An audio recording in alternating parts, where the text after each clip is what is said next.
Hi, I'm Ben. Today we're going to focus on our grade 1 students teaching us how to dribble a basketball. We've got Taylah and Charlotte, and we're going to go from now.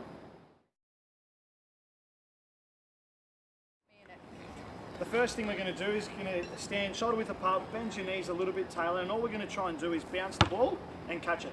Just in front of you, bounce the ball, and you don't want it to go higher than your waist. So we're just bouncing and catching, bouncing and catching. This simulates dribbling a basketball. So common error number 1 when dribbling a basketball with 2 hands. The student's feet may be too close to each other, so therefore when she goes to bounce the ball, it may hit her in the feet. Second common error might be that if the student's feet have got to be shoulder width apart, enough separation so therefore nice and balanced with a slight bend of the knees. If she doesn't bounce the ball hard enough, it's going to be an error in the basketball and the ball's not going to bounce high enough. So the third common error that can arise when dribbling is if the student bounces the ball too hard. This one can cause the student receiving the ball into the face, which isn't good for anyone. So the next stage of dribbling will be, we're going to get Taylah to actually simulate what we just did in the first stage, standing still. We're actually going to get her walking whilst dribbling, catching the ball with 2 hands. This stage is crucial that we actually bounce the ball in front as we are moving with the ball.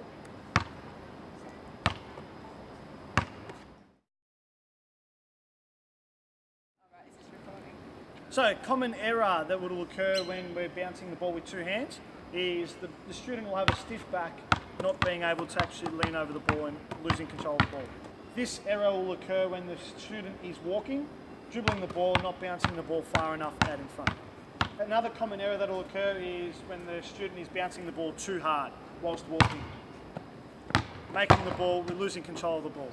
Another common error will occur when the student is walking is the ball won't be bounced hard enough. So therefore the ball will just trickle along the ground, losing control. Another error is when the student is walking too fast or running too fast, having absolute no control on the ball.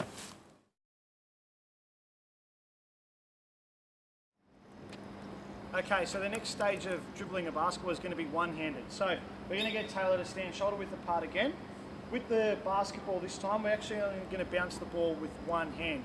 So simulating with the hands, it's going to be like spider hands with your fingers spread out. As she goes to dribble the ball down onto the ground, as the ball bounces back up, it's going to be like bopping the balloon when you're a child. Simulating that, just making sure it's below the waist.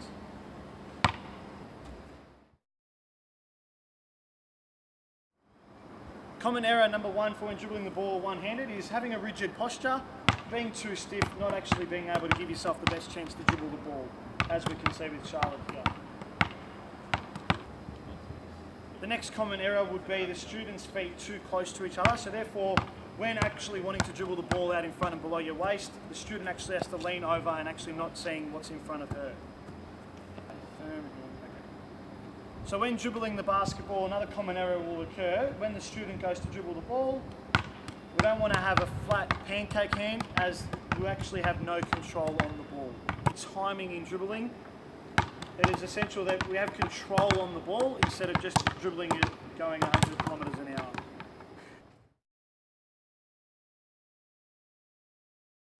So the next stage of dribbling is we're actually going to get Taylah to actually move whilst dribbling one-handed. So what Taylor's going to do, she's going to simulate shoulder width apart, making sure when she's dribbling her spider fingers are actually pressing down on the ball, making sure she's bopping the balloon, making also sure that her head's looking up where she's dribbling. Also making sure to dribble in front, as we don't want to dribble where she's standing, we want to bounce in front so we can walk onto the ball. Common error that will occur when dribbling the ball running. Dribbling the ball too far in front of yourself will actually lose control of the ball. Another common error that will occur is when the player is dribbling the ball, making sure that we're not having the pancake hands, making sure we have the spider fingers controlling the ball. Another error that will occur is when the player is dribbling the ball too high, it'll force the player to actually get their hand under the ball and carry it instead of bopping the balloon as we want to do. And finally, don't forget when you're dribbling, making sure that you're always looking up, knowing where you're walking. as we can see, when sometimes students don't look, they can actually run into targets.